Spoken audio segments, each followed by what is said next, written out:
Thank you, Carol, for the kind introductions. Friends and colleagues, ladies and gentlemen, good morning. I was asked to talk about anti-angiogenesis in non-small cell lung cancer, and this is my disclosure. Basically, I have none to disclose, except I have seldom used anti-angiogenic agents in non-small cell lung cancer clinic, in my routine practice. And I'm going to go through the reasons that I seldom use it later on. Sorry about the distortions of the fonts. I just realized that it's not the original font style. Well, that's the framework of my discussion today. I'll briefly walk through the fundamentals of anti-angiogenesis first, followed by some of the clinical evidences of the currently available options. And then I'll walk you through some of the limitations using anti-angiogenic agents in clinical practice, and also shed you some lights on the future of anti-angiogenesis. So this timeline just showed you some of the important progress of anti-angiogenesis. Day back in 1983, Dr. Sengers and his colleagues identified a substance called vascular permeability factors that was later on termed vascular endothelial growth factor A. Around 10 years later, the receptors, VEGF receptor 1 and receptor 2, were identified. In the 1996 and 1997, the receptor tyrosine kinase inhibitors that target on the VEGF-R1 and 2 were identified. And at the same time, bevacizumab was developed, and the phase 1 trial in various cancer was started. 7 years later, FDA approved bevacizumab in the first-line usage in metastatic colorectal cancer, and 2 years later, FDA also approved bevacizumab in the use of first-line setting in non-small cell lung cancer after the landmark trial by Professor Alan Sander. So in the next 10-15 years, a lot of works on bevacizumab, other TKIs, MKIs, Vramab, and aflibercept was performed in various types of tumor. And that led to the FDA approval in these agents in various tumor sites. But not until 3 years ago did the FDA approve another two anti-angiogenic agents, namely nintedanib and ramucirumab, in the use in a second-line setting. And just last year, EMA also approved bevacizumab and alartinib in combination in the use in EGFR mutant non-small cell lung cancer. So basically, there are three main types of anti-angiogenic agents. The first type is the inhibition of VEGF ligands, and the prototype is bevacizumab that inhibits the VEGF signaling pathway by reducing the ligand's availability. So, and the second type would be the antibody to VEGF receptor itself. So it basically, ramucirumab is one of them, and it inhibits VEGF signaling by the receptor blockage. And the third type is the tyrosine kinase inhibitors, and these type of small molecules inhibits the VEGF signaling intracellularly. And nintedanib is one of the small molecules TKIs. So this BC diagram just illustrates the VEGF signaling pathways, and the main pathway is the VEGF-A interaction with VEGF-R2 that leads to the dimerization of the receptor and leading to autophosphorylation and then subsequent biological cascade. This leads to the proliferation, survival, migration, and the enhanced vascular permeability of the endothelium. And the different types of agents, just I mentioned earlier on, and at different levels that subsequently inhibit angiogenesis. So I'm going to walk you through some of the clinical evidences, and I think the landmark ECOG trial deserves no further elaboration because it's just so well known to all of you. In short, is the addition of bevacizumab to paclitaxel and carboplatin that leads to a significant improvement in overall survival. And it has also enhanced the PFS and augmented the response rate.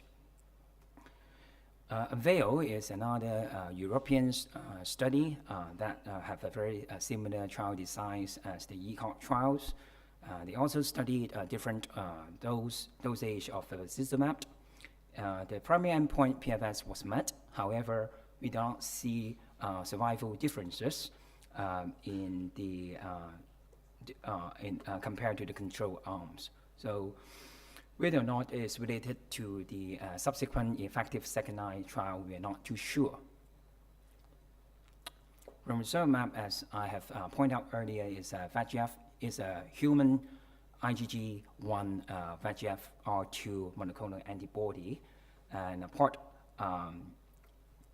and you can just block the receptor and shut down the downstream pathway.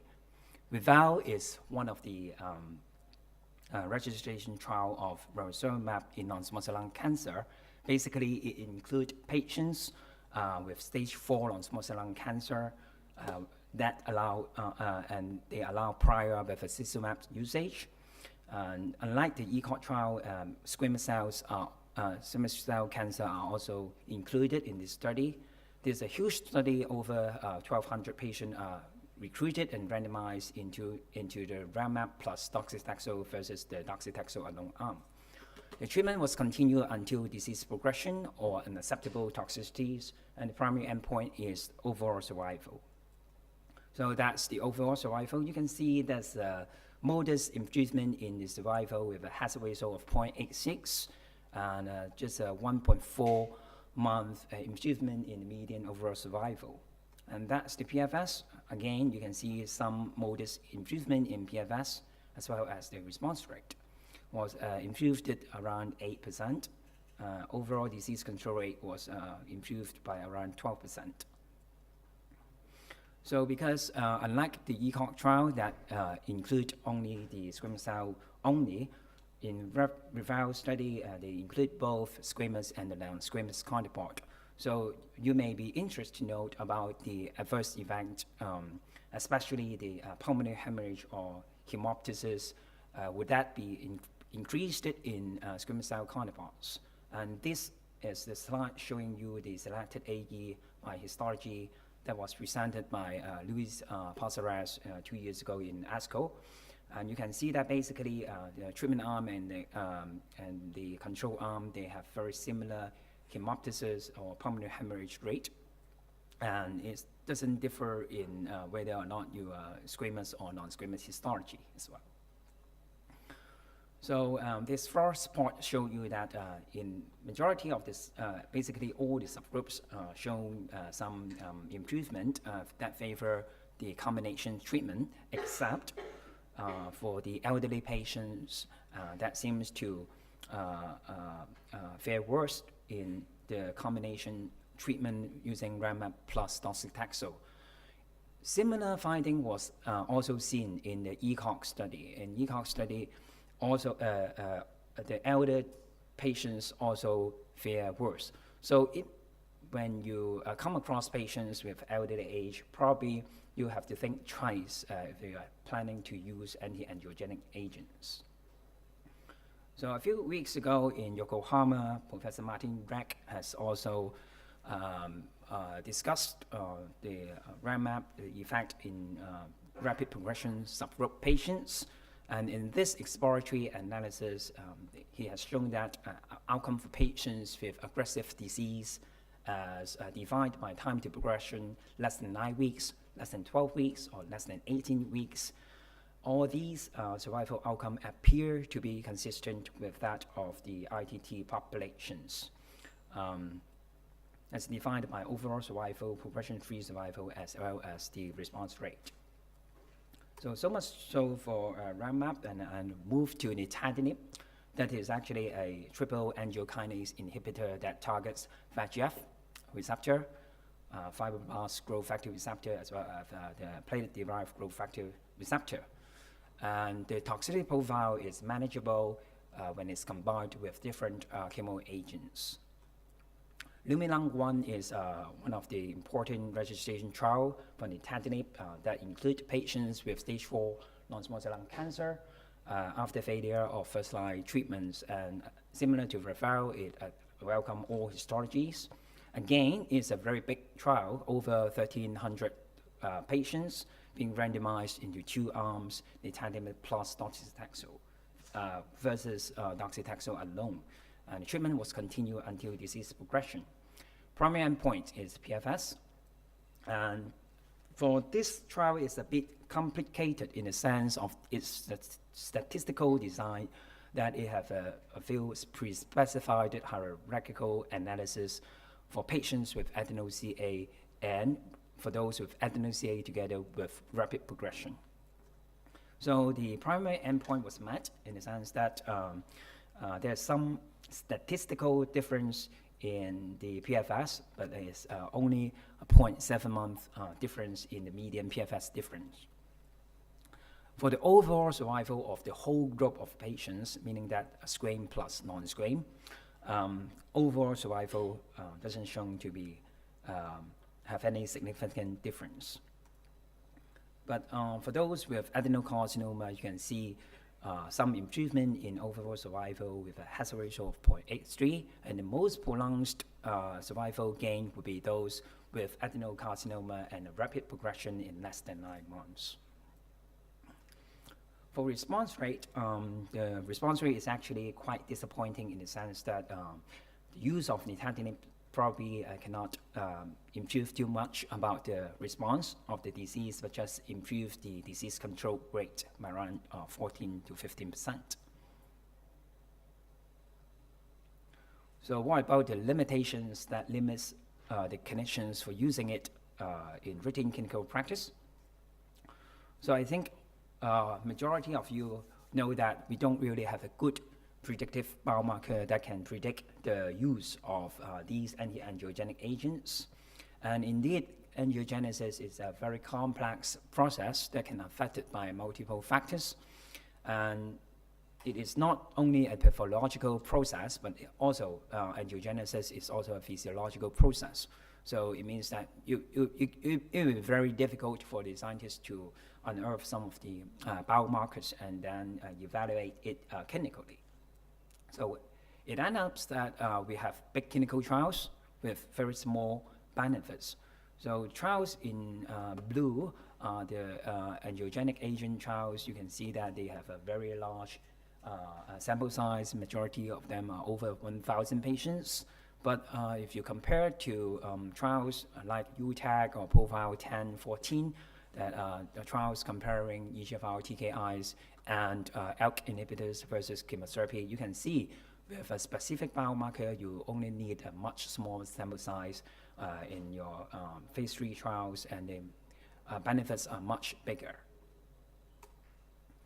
So we clinicians indeed need a standardized tool to gauge the clinical benefits. And in order to have a clear and unbiased presentation of the magnitude of benefits in various clinical trials.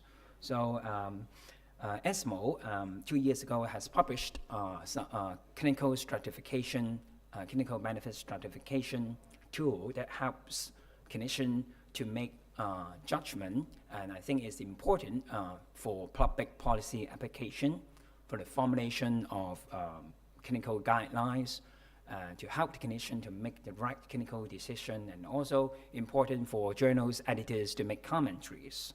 So basically for the long curative treatments, they classified the drugs into 5 different grades. If you get the grade 5 or grade 4, then congratulations, you may have an accelerated approval of the drugs. So that's the part of the form used for patients undergoing palliative treatment with a median overall survival less than 1 year. So basically they look into the hazard ratio and the absolute gain in the survival and 2-year survival outcome. If you can demonstrate that there is some improvement in the quality of life or reduction in the toxicities, then you can have, the drug can upgrade for 1 level.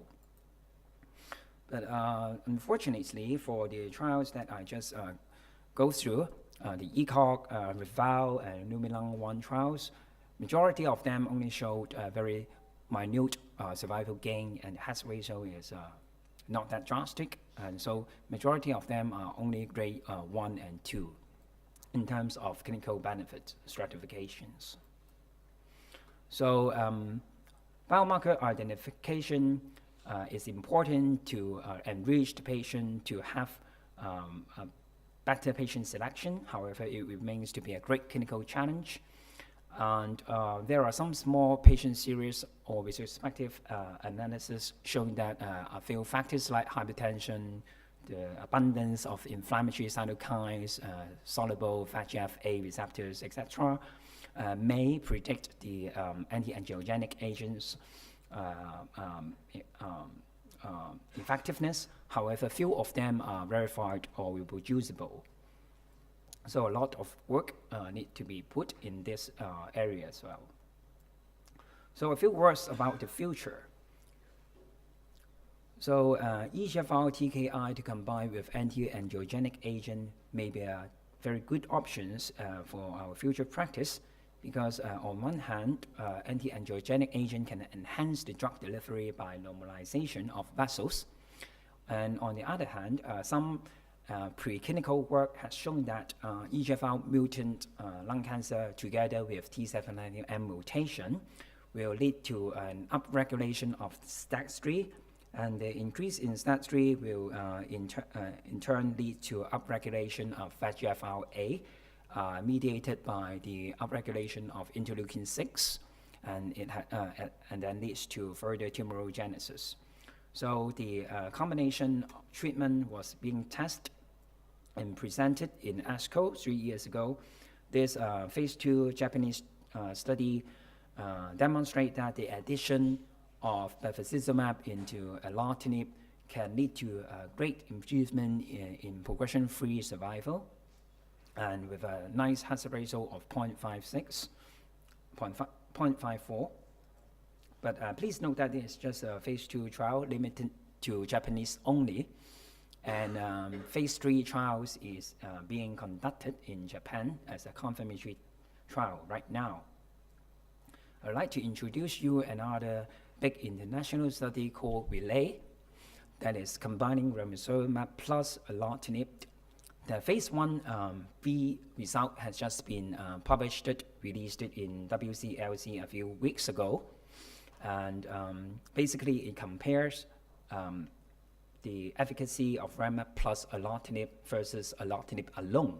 And the primary endpoint is the PFS. So Nagagawa has presented the findings in WCLC, and the side effects and the are in general expected and manageable. And this is the preliminary PFS that is quite promising, but probably it's too early to say anything, because that's only contain 12 patients, and the remaining part are still ongoing. So nowadays, nothing seems complete without the discussion of immunotherapy. So VEGF is not only important in angiogenesis, but it is also found to be a key player in the immunosuppression, and is found to be a key mediator of immunosuppressive microenvironment. It can inhibit T-cell infiltration and promote the inhibitory immune subsets like the T regulatory T cells, myeloid-derived suppressor cells.